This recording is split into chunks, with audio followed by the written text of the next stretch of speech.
Hello, नमस्कार. कसे आहात सर्व? मस्त आहात ना? मस्तच राहा. सर्वांना सर्वप्रथम श्री स्वामी समर्थ. तुम्हाला सर्वांना आजचा दिवस खूप छान आनंदाचा आणि आरोग्यदायी जाओ. तर जेव्हा जेव्हा तुम्ही माझी देवपूजा बघता, तेव्हा तेव्हा मला हा एक प्रश्न नेहमी येतो, की ताई देव कसे उजळवतेस? कसे स्वच्छ करतेस? तर ह्याच्या आधी सुद्धा व्हिडिओ केला होता. पण तरी म्हटलं नव्याने पुन्हा तुम्हाला याची माहिती देऊ. तर बघा ही स्वामी महाराजांची आपली मूर्ती आहे आणि स्वामींना मी जेव्हाही आणते ना, म्हणजे स्नान करण्यासाठी बघा ते एक छान अशी स्माईल असते त्यांच्या चेहऱ्यावर. तर कशाने क्लीन करते? तर हे आहे ॲक्लीन पावडर. ॲक्लीन नाव आहे या पावडरचं. पुढे मी तुम्हाला सांगणारच आहे याच्या बाबतीत. तर अगदी म्हणजे सोप्या पद्धतीने खूप सुंदर असे देव स्वच्छ होतात. बघा फक्त हाताने अशी व्यवस्थित घासायची आहे पूर्ण आपल्या मूर्तींवरती किंवा नंतर भांड्यांवरती पण मी तुम्हाला दाखवणार आहे. तर बघा मूर्तींवर अशी स्वच्छ करायची आणि तुम्हाला जर वाटतच असेल की खूप जास्तच खराब झाले असतील, तर एखादा अगदी सॉफ्ट असा ब्रश असतो ना, त्याच्याने तुम्ही छान क्लीन करा. जिथे तिथे काळे काळे डाग पडलेले असतात किंवा कधी कधी पावडर जाऊन जमते एखाद्या ठिकाणी आणि तिथे काळं होतं, तर तिथेही तुम्ही सॉफ्ट ब्रशने असं व्यवस्थित स्वच्छ केलं ना, अगदी नव्यासारखे म्हणजे जसे दुकानातून आणतं आपण नवीन जेव्हा मूर्ती वगैरे, तसे एकदम स्वच्छ होऊन जातात. तर या पावडरला दुसरं काहीच आपल्याला लावायचं नाहीये. फक्त पावडर अशी व्यवस्थित लावायची आहे आणि त्यानंतर लगेचच असं स्वच्छ पाण्याने धुवायचं आहे. आणि जेव्हा तुम्ही मूर्ती अशी पितळेची, तांब्याची स्वच्छ करता तेव्हा शक्यतो जे आपलं पिण्याचं पाणी असतं ना, त्याचाच वापर करा. कारण बोरिंगच्या पाण्याने किंवा हार्ड वॉटरने तांब्या पितळेच्या ज्या गोष्टी असतात ना, त्या लगेचच काळ्या पडतात. तर तुम्हाला इथे फरक दिसत असेल. बाळकृष्णांची मूर्ती मी अजून स्वच्छ केली नाहीये आणि स्वामींची मूर्ती बघा किती छान चमकते.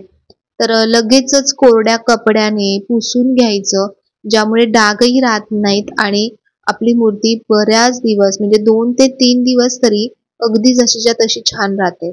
तर आता बाळकृष्णांची मूर्ती पण मी स्वच्छ केली आणि बघा आता आपले दोन्ही देव कसे उजळले आहेत.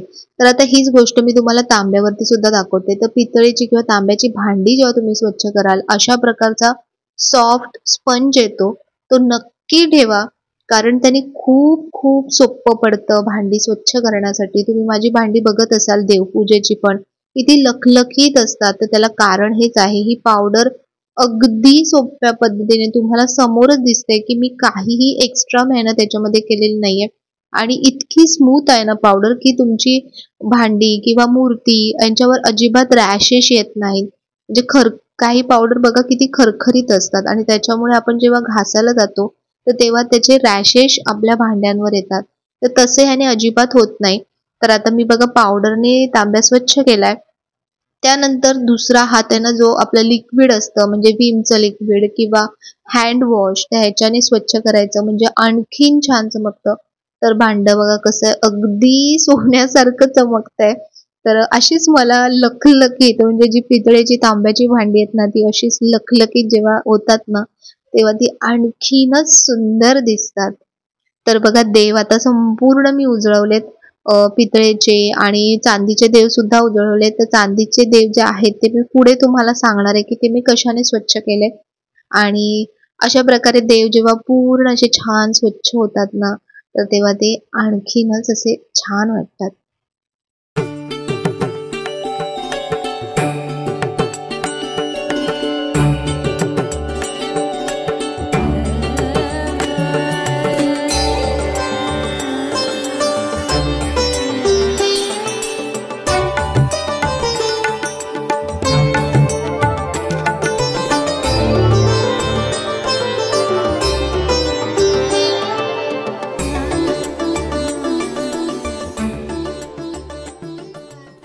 तर तुम्ही बघितलं की कशा प्रकारे मी उजळवते देव, कशा प्रकारे स्वच्छ करते आणि हे मी किचनच्या ओट्यावरती करते. तर बरेच जणांना ह्या गोष्टी म्हणजे आवडत नसतील, पण खरं सांगायला गेलं तर आपला जो किचनचा जो ओटा असतो म्हणजे आपलं जो स्वयंपाकघर असतं, तर ते एक अन्नपूर्णेचं स्थान आहे.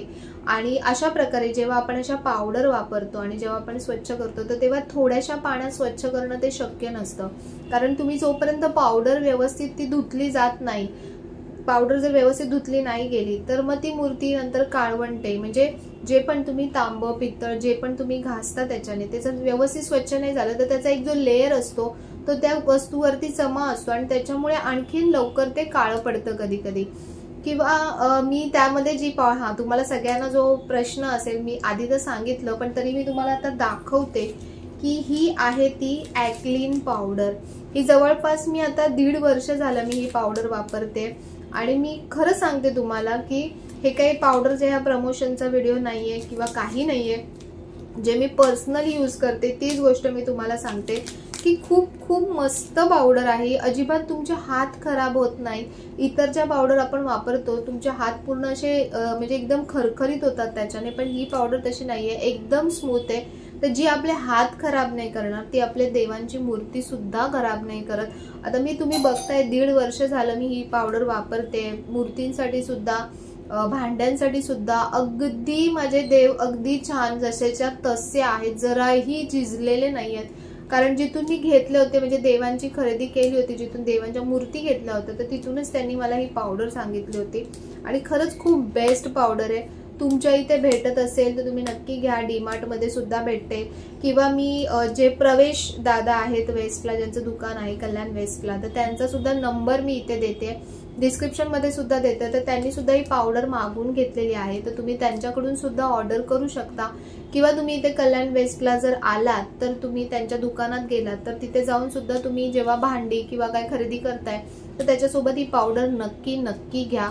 अगदी इझिली. मी तुम्हाला आश्चर्य वाटत असेल की माझ्याकडे जीही भांडी आहेत जेवण बनवण्यासाठी, म्हणजे टोप म्हणा, कढई म्हणा, मी सगळं पितळेचं वापरते. आणि मला का ते इझी पडतं ते ह्या पावडरमुळे, कारण एकदम घासायला एकदम सोपी पडतात भांडी, खूप काही जास्त कष्ट करावं लागत नाही आणि आपली भांडी एकदम व्यवस्थित राहतात. तसंच तीच गोष्ट देवांच्या बाबतीत आहे. फक्त आपण जेव्हा स्वच्छ करतो तेव्हा पूर्णपणे पावडर काढायची.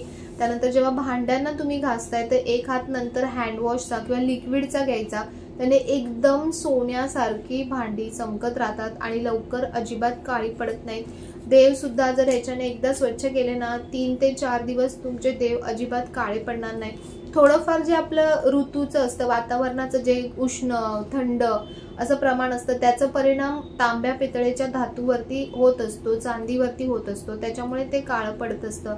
तर त्यामुळे होऊ शकतं. पण ह्या पावडरची मी तुम्हाला एक गॅरंटी देते की खरंच एकदा स्वच्छ केलं ना, तुम्ही व्यवस्थित स्वच्छ केलं, पटकन पुसून घेतलं तर अजिबात लवकर काळं होत नाही. तर म्हणून ही पावडर तुम्ही तुमच्या इथे मिळत असेल तर नक्की घ्या किंवा दादांकडून तुम्ही मागू शकत असाल तर मागवा. याची जी इथे MRP पॅकेटवर दिलेली आहे ती 35 रुपये दिलेली आहे पावडरची. तर हे 200 ग्रॅमचं पॅकेट आहे, पण मस्त आहे. मी जास्तीचे आणून ठेवते नेहमी पॅकेट्स, कारण मला भरपूर लागतात. भांडी पण माझ्याकडे आहेत, देवपूजेची भांडी सारखी लागतात, देवांना उजळवण्यासाठी लागतं.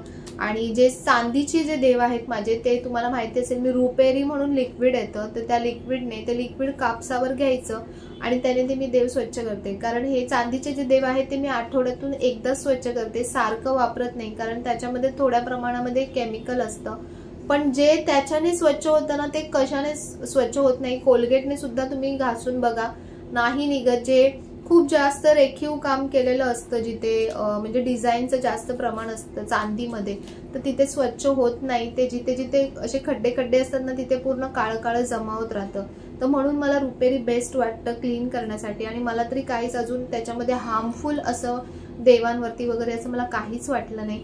तर म्हणून हे नक्की यूज करा. पावडर खूप छान आहे आणि तुम्ही वापरून मला सांगा की तुम्हाला कशी वाटते ही पावडर आणि कसं तुमचे म्हणजे चांदीचे नाही पितळेचे, तांब्याचे वगैरे देव किंवा तुमची भांडी ह्या गोष्टी कशा छान निघतायत.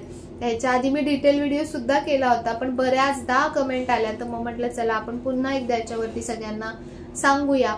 आणि व्हिडिओ येत नव्हते तर त्याचं कारण म्हणजे की हे बघा तुम्हाला दिसत असेल की गालावरती हे खूप असं पूर्ण हे रिॲक्शन झालं होतं आणि खूप सारे हे झाले होते पिंपल्स, मोठे मोठे पिंपल्स म्हणता येणार नाही, जे उष्णतेचे फोड असतात ना तसे फोड झाले होते पूर्ण. तर बऱ्यापैकी ते आता म्हणजे रिकवर होत आहेत, कमी झालेत, मध्येच कमी होतात परत जास्त होतात.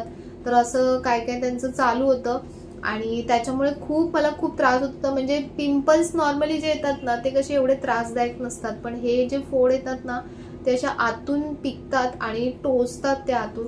तर असं सगळं चालू होतं, त्यामुळे मग व्हिडिओ येत नव्हता, कारण मला तुम्हाला कॅमेऱ्यासमोर फेस करायचं असतं. तर पण येतील व्हिडिओज आता आपले. आता थोडं थोडं कमी होतंय ते, काय काय मी करते त्याच्यासाठी प्रयत्न. कारण ज्या माझ्या पायासाठी ज्या मेडिसिन गोळ्या चालू होत्या तर त्या खूप स्ट्रॉंग होत्या आणि तीच हीट जी असते गरमी तर ती सगळी अशी बाहेर यायला लागली आणि त्याच्यामुळे असं सगळं झालंय. तर असो, तर तुम्हाला अपडेट्स द्यायचे होते म्हणून म्हटलं की आज तरी आपला व्हिडिओ गेला पाहिजे. तर आजचा व्हिडिओ, आजची माहिती साधीच माहिती आहे पण नव्याने पुन्हा सांगितली तर तुम्हाला कशी वाटली? जर आवडली असेल तर नेहमीप्रमाणे लाईक करा, शेअर करा, सबस्क्राईब करा. पुन्हा भेटूया उद्याच्या नवीन व्हिडिओमध्ये. तोपर्यंत सर्वांना बाय आणि सर्वांना श्री स्वामी समर्थ.